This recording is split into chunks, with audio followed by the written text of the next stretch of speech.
লক্ষ্মীন্দরের মতো লোহার বাসুর বানায় তুই বাঁচতে পারবি না। এই চুপ চুপ, কুত্তাপটা করার পরেও কুত্তার মতো খেউ খেউ করছিস। ভালো করে শুনে রাখ, তোর ভাইকে আত্মরা করে হাজতবাসী হয়েছি, দরকার হলে তোকে খুন করে ফাঁসিতে ঝুলবো। এই তালা খোল। মেজো ভাই, ভুলে যাবেন না এটা থানা। এখানে কোনো অঘটন ঘটলে আমরা সবাই বিপদে পড়বো। ইন্সপেক্টর, আমি দেখতে চাই তোর আইনের ক্ষমতা কতদিনের থাকে। এই দুর্জয়, একটা কথা মনে রাখবি, আমগো জামান যদি পয়সা যায় তাইলে তুই বাঁচবি, আর তা না হইলে তরে সহ তোর মা বাপ বইন্ডে জমের ঘরে পাঠায় দমকাইয়া নিমু।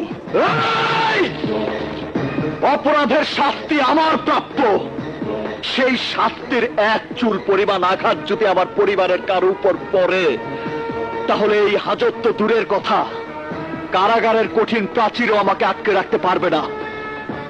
তোদের আজরাইল হয়ে সামনে এসে দাঁড়াবো, এক এক করে তোদের সবার জীবন কেড়ে নেব। জানে অন্তর জামি, জমের ঘরের শের আমি, জমের ঘরের শের আমি, মনে রাখিস।